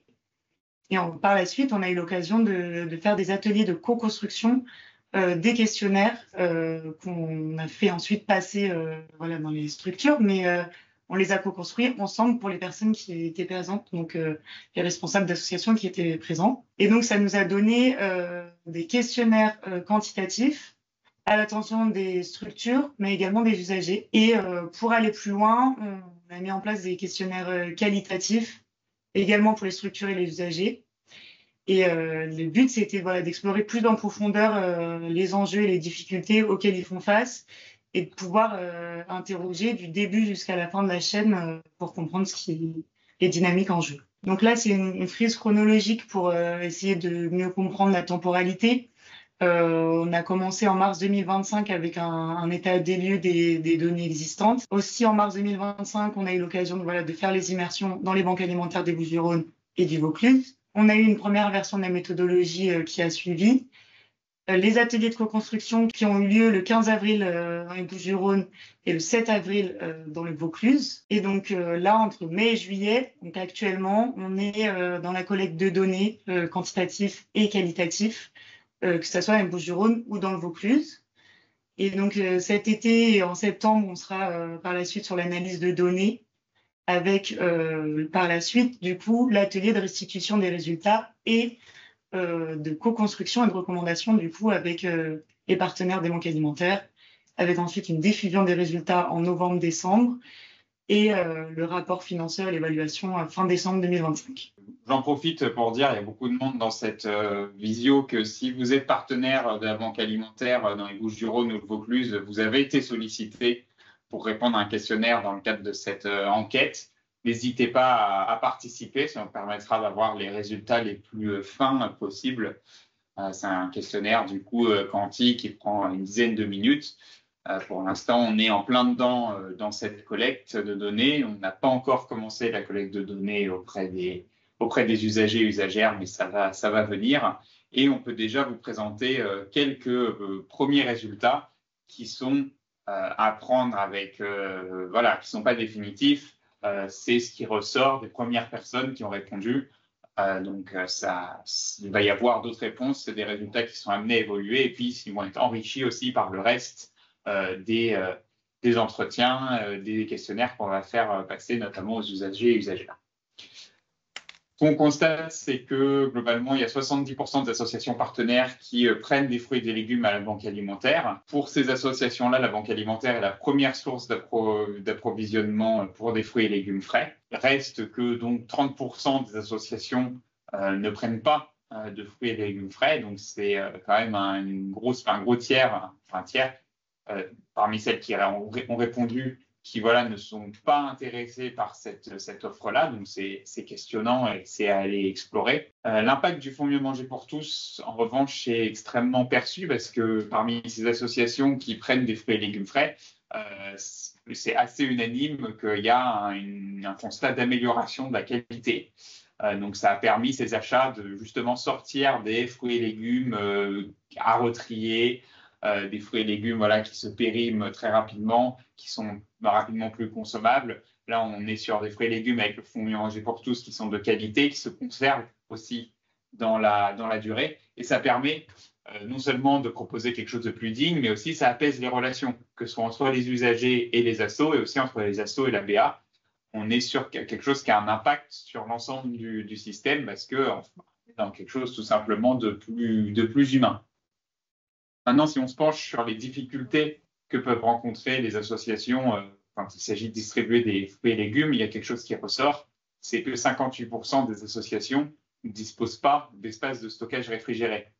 Donc, ça veut dire qu'elles sont obligées d'être à flux tendu. C'est valable d'ailleurs sur les fruits et légumes, mais aussi sur tout ce qui va être de la viande, des produits surgelés, que des associations vont prendre, stocker dans des glacières ou des petits frigos, mais être complètement à flux tendu pour la distribution, obligé de distribuer dans la journée. Ça veut dire aussi que ça limite le volume qu'on va être capable de récupérer et éventuellement que si on est dans ce modèle-là, on va privilégier peut-être des plats surgelés ou de la viande par rapport à des fruits et légumes.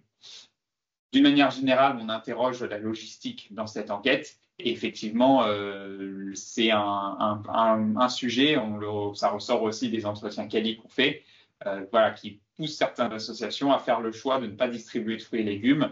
C'est à différents niveaux. Ça peut être la question de l'espace et des véhicules disponibles pour aller chercher les ingrédients, les denrées à la BA. La question du stockage, ça peut aussi être le fait que sur des denrées qui ne sont pas forcément de bonne qualité, parce qu'il n'y a pas que le Fonds Mieux Manger pour tous, il n'y a pas la logistique pour retrier, jeter derrière.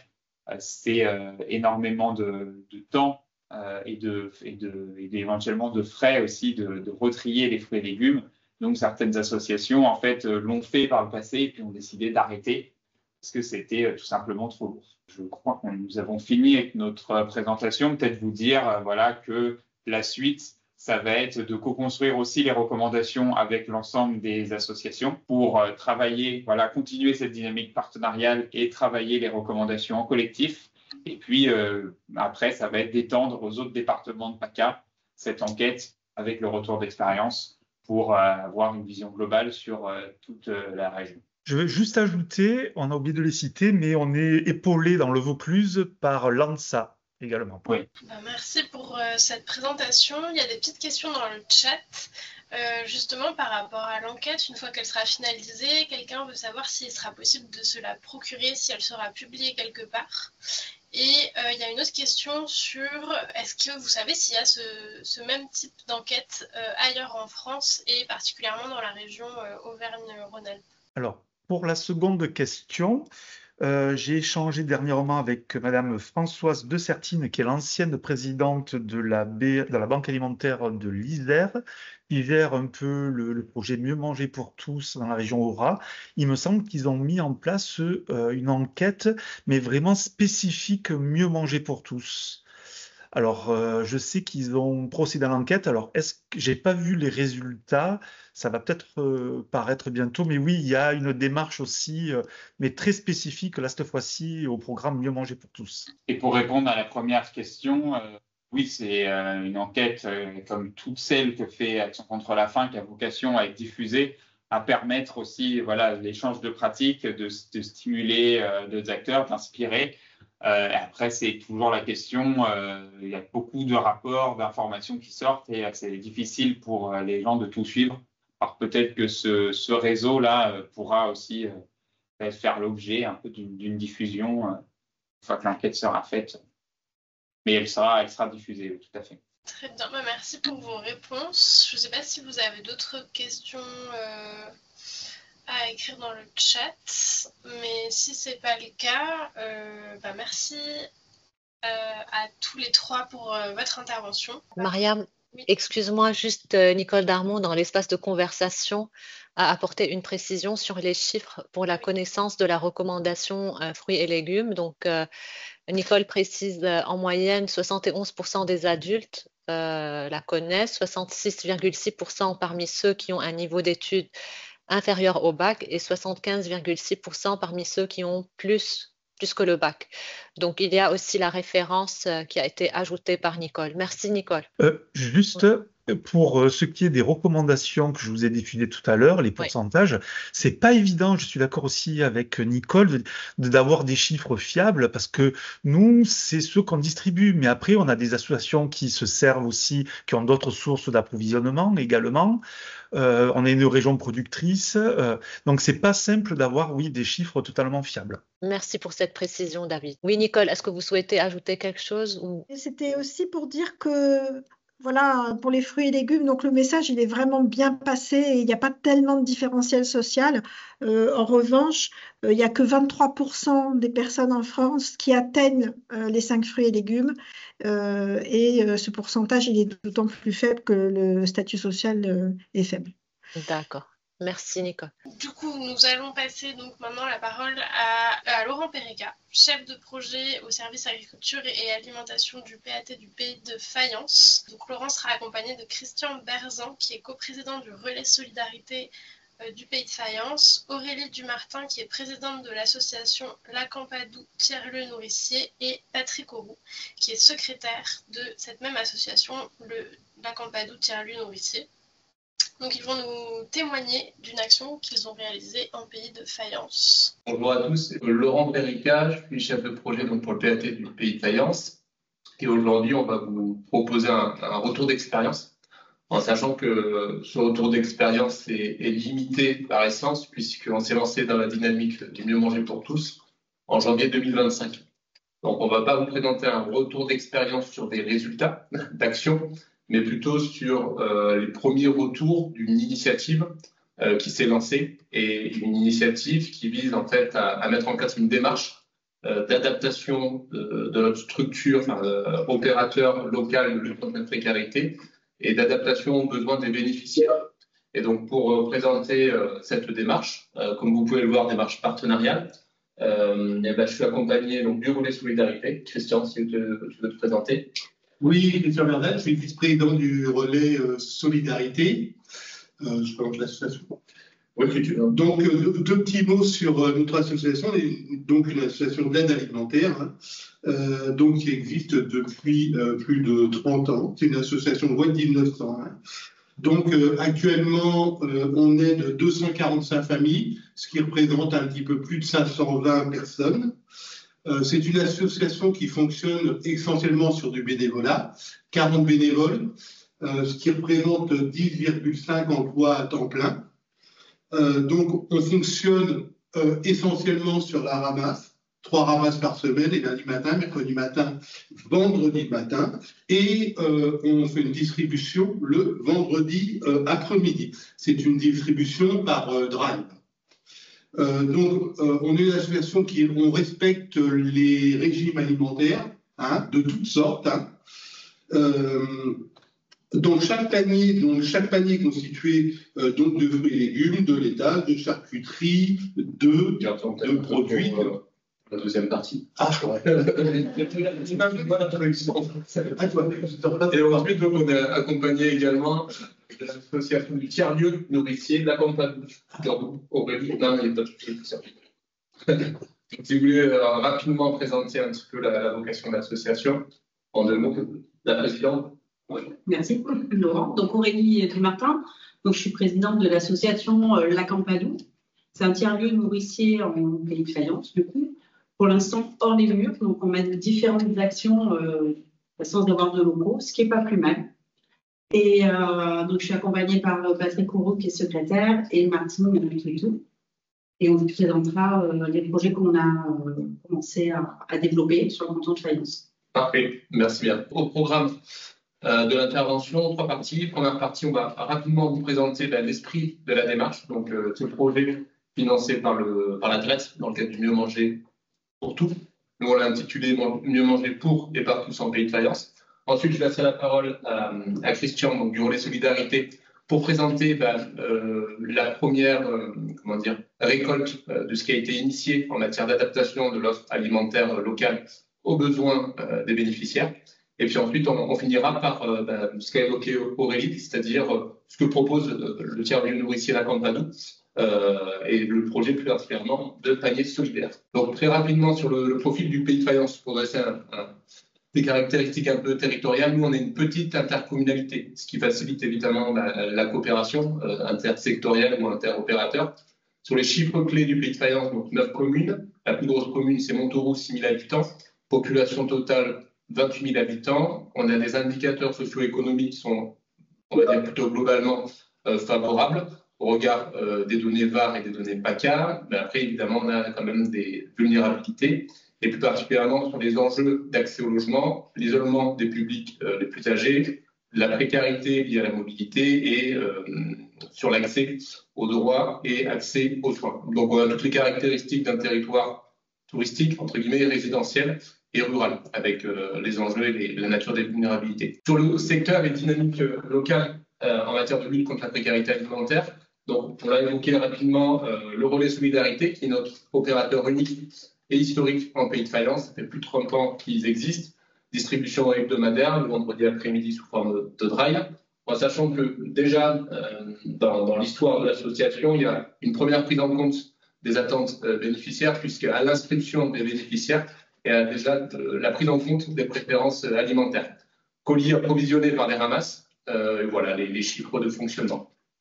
Et ensuite, sur les actions déployées sur le territoire, voilà l'empreinte, si on peut dire, jeune du PAT, avec un PAT porté par la communauté de communes depuis 2021, qui intègre évidemment le volet justice sociale. Et concrètement, ça s'est traduit comment? On a commencé par monter un groupe local de lutte contre la précarité alimentaire, avec l'objectif d'avoir une approche multipartenariale, donc rassembler autour de la table à l'échelle du territoire les différents partenaires, l'UTS, le Relais Solidarité, les CCAS, etc. Et on a commencé en fait par expérimenter de manière un peu décloisonnée des animations de tests. Et plus particulièrement, on a monté en partenariat avec la CPL l'initiation de permanence accès aux droits et santé. Et puis on a initié aussi avec le groupement local des acteurs et professionnels de santé un dispositif de retour au sport santé. Voilà un petit peu l'esprit de départ sur notre thématique lutte contre la précarité.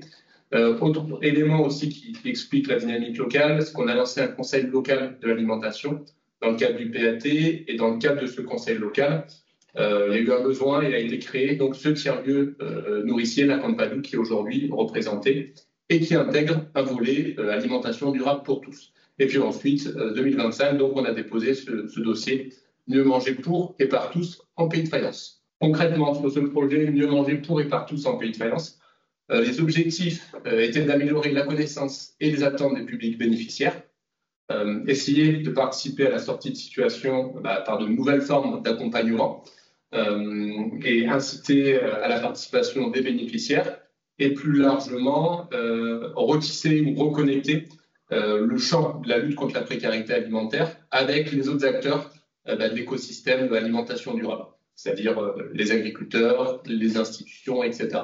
Éviter, d'aller contre le constat qu'on avait trouvé d'un acteur qui fonctionnait très bien en autonomie, mais délaissé par rapport à cette thématique de la précarité alimentaire. Donc, reconnexion. Sur les actions, concrètement, 2 opérations. La première, c'est une opération de diagnostic qui a visé, puisque le diagnostic a été réalisé, à adresser un portrait du profil des bénéficiaires, des attentes, mais surtout d'identifier un projet pour et par. Donc un projet mené sur les bénéficiaires et pour les bénéficiaires du relais solidarité. Et ensuite, la deuxième opération, c'est l'animation d'expérimentation autour du mieux manger pour et par. Et plus particulièrement, la première opération qui découle du diagnostic et qui va être le coportage, l'appui à un projet pour et par identifié, donc dans le cadre du diagnostic, par les bénéficiaires du relais solidarité.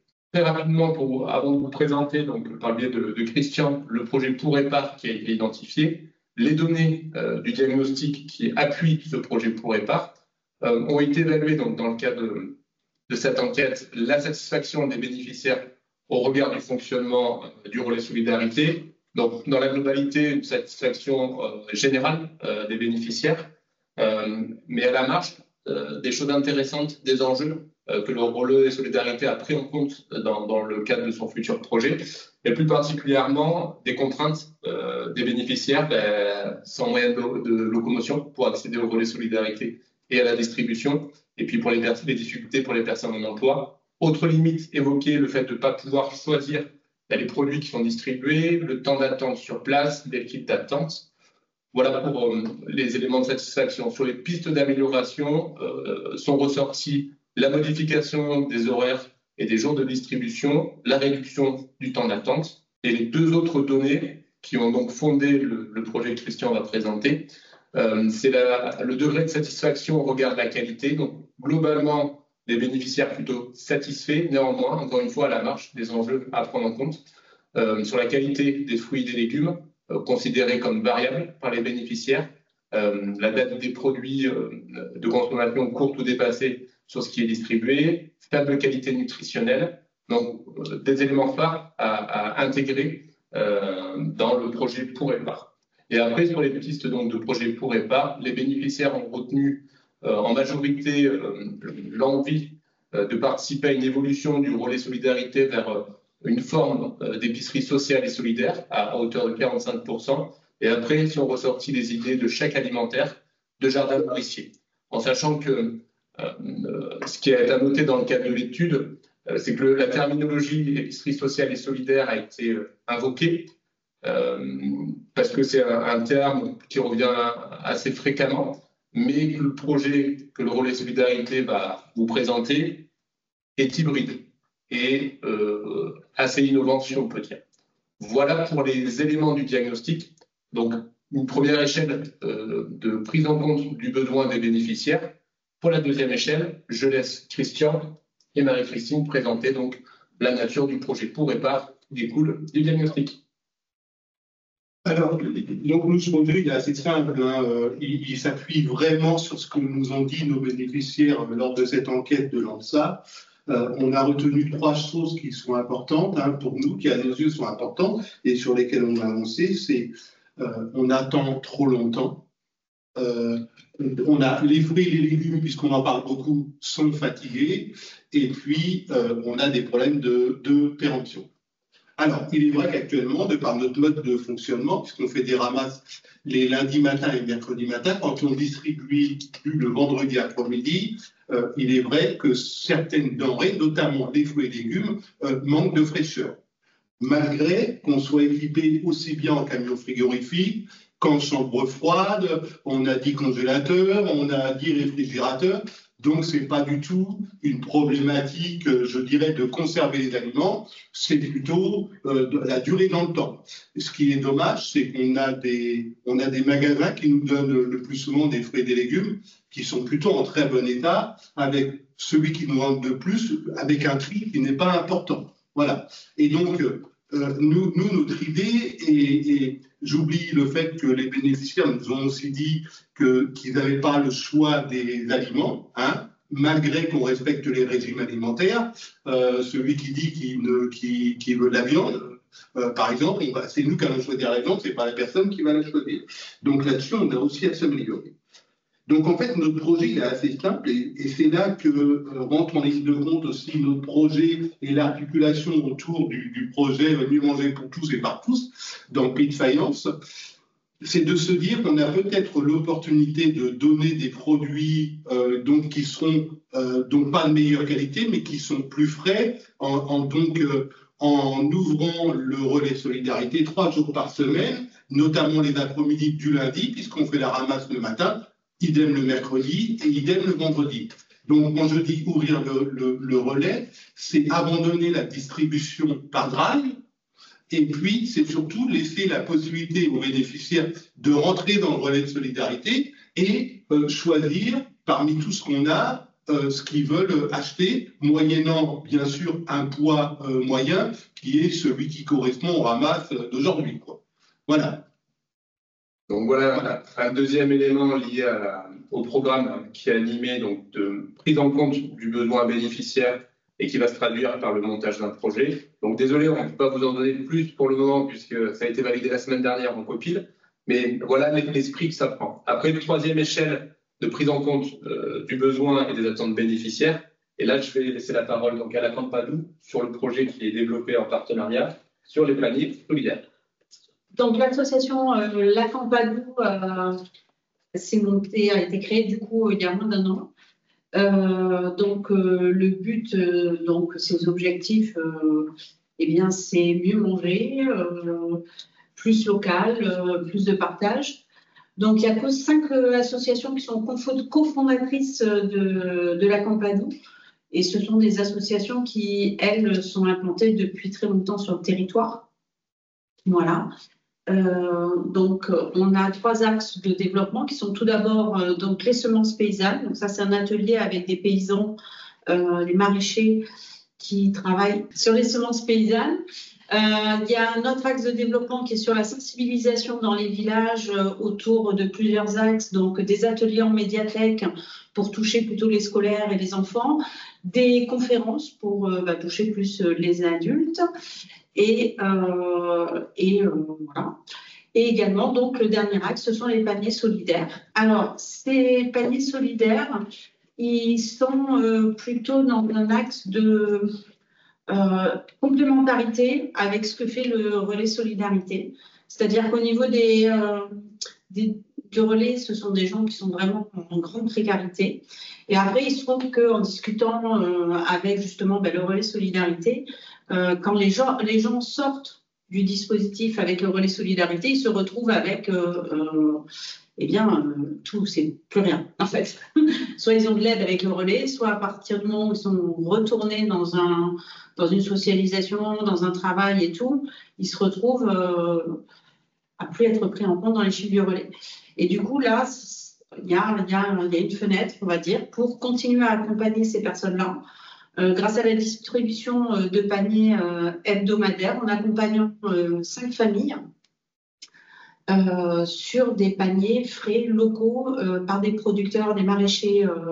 Tout ça se fait au niveau de la MAT et d'une autre association, Court-Circuit pour les produits secs.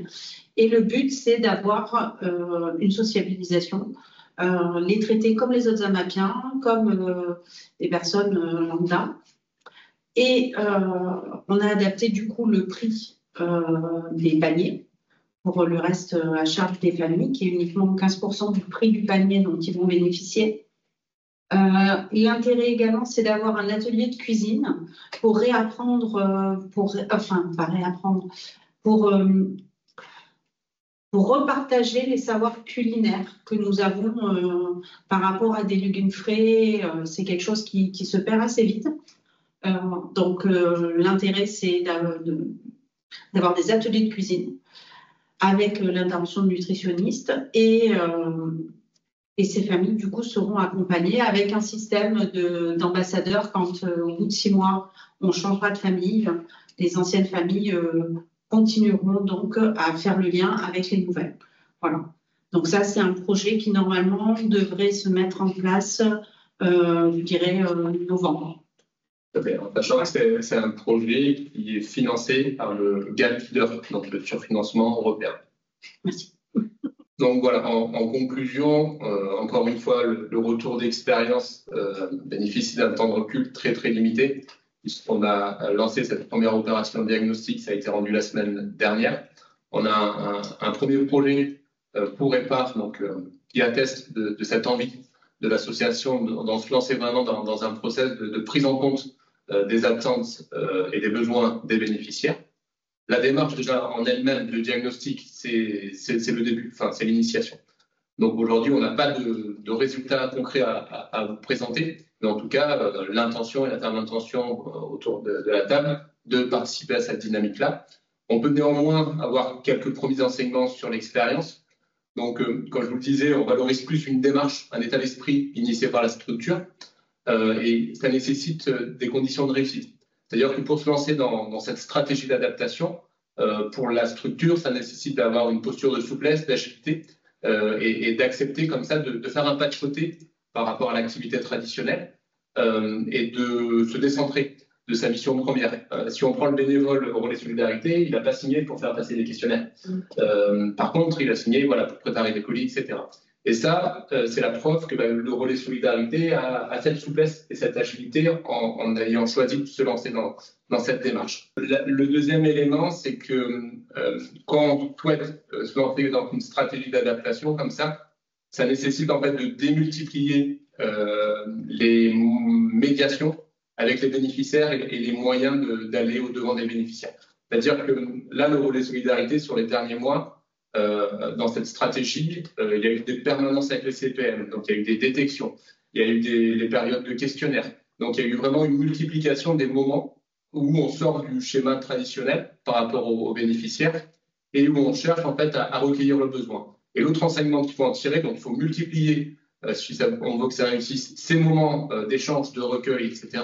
Mais c'est surtout multiplier les thématiques liées à ces moments d'échange. Souvent, on se rend compte que si on veut un retour sur une question d'alimentation durable, le retour du bénéficiaire se fera par exemple sur un moment de permanence CPM, donc accès aux droits santé, puisque par nature, en fait, les besoins des bénéficiaires sont polymorphes et souvent autocensurés. Donc, c'est par la multiplication de ces moments de médiation et puis par le croisement des thématiques qu'on pense que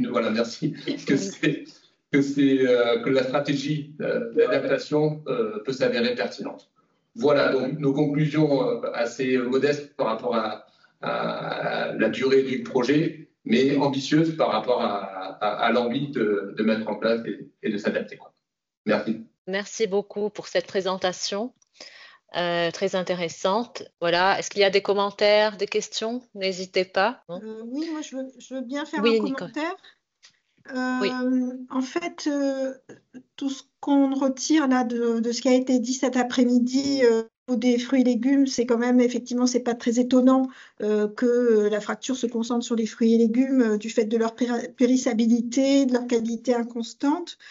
Et on se rend compte que les associations en fait souffrent des mêmes problèmes que les problèmes qui sont subis par leurs bénéficiaires. Donc ça amplifie un peu la difficulté. Le problème d'équipement, problème de temps, problème pour stocker, etc. Après, je me demandais dans les enquêtes plus quali, est-ce qu'il n'y a pas eu des choses qui sont remontées d'une part sur la peur des pesticides et d'autre part sur le fait qu'il faut quand même un certain bien-être mental. Donc, il faut de l'équipement, mais il faut vivre dans des conditions relativement favorables. Mais il faut aussi avoir une bonne santé mentale, être bien dans ses baskets, on va dire, pour cuisiner. Est-ce que ça, c'est des choses qui sont revenues?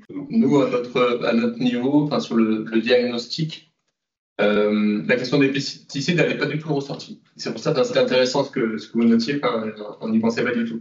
Après, au niveau des conditions matérielles, dans le cadre du diagnostic, il est remonté que dans la grande majorité, les gens étaient équipés. Donc, on a peut-être des bénéficiaires caractéristiques et propres au pays de Fayence, entre guillemets, ou différents des autres territoires. Après, sur la thématique de la santé mentale, et du bien-être pour donner la possibilité de se pencher et de cuisiner, c'est pas ressorti, mais c'est pas étonnant puisque cet angle n'a pas été traité. Donc, j'ai peu d'éléments ou pas d'éléments à vous apporter peut-être. Dans le même temps, le bénéficiaire, ce qui nous est lors de l'enquête, c'est que les fruits et légumes, certaines fois, ils étaient fatigués, mais que dans le même temps, dès qu'ils rentraient chez eux, ils les préparaient pour pas les perdre. Ça sous-entend qu'ils les cuisinent, quoi. Voilà. C'est ce que nous disait la grosse majorité des bénéficiaires quand ils nous parlaient de la fraîcheur des fruits et des légumes. Je rentre, je les fais tout de suite. Parce que je sais que si je les garde, le lendemain, je ne pourrai plus les faire. Voilà.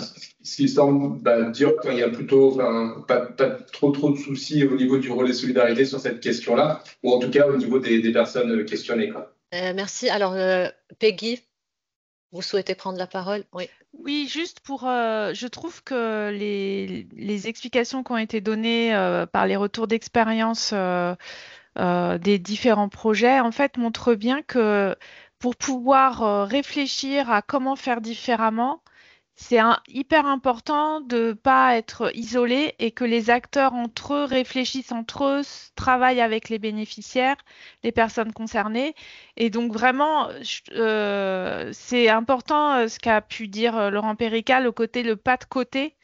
On a besoin de aussi nous-mêmes réfléchir différemment pour voir comment aborder ces sujets. Et c'est aussi très important, et merci à Nicole Darmon d'avoir fait cette présentation, de comprendre aussi tous les ressorts et tous les...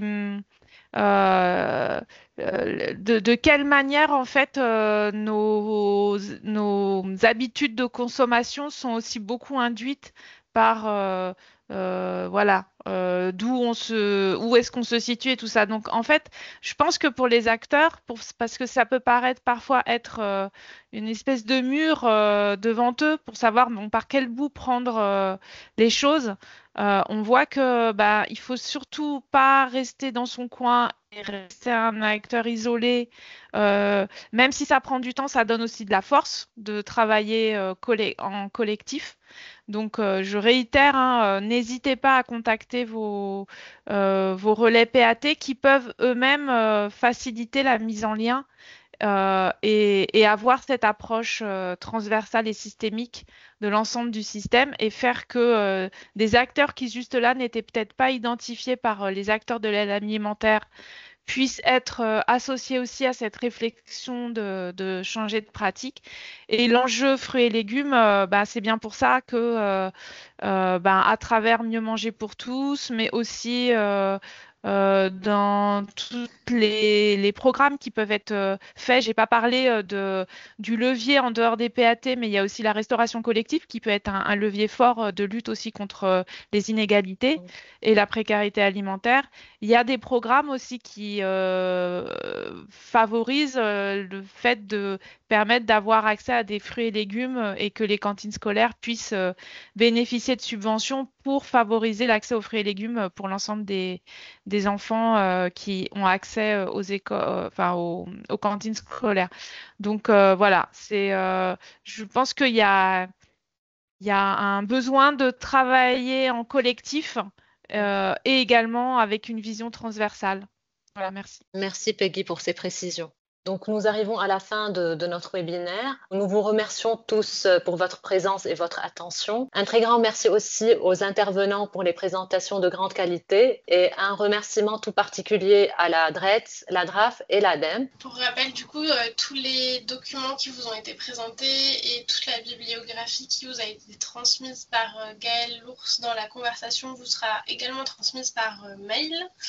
Et on va vous envoyer aussi, juste après ce webinaire, un petit questionnaire d'évaluation qu'on vous demande de bien vouloir remplir pour pouvoir nous aider à améliorer les prochains webinaires et puis pour nous signaler s'il y a des choses qui vous ont plu également. Et encore merci à vous tous pour votre participation. Donc merci et à bientôt.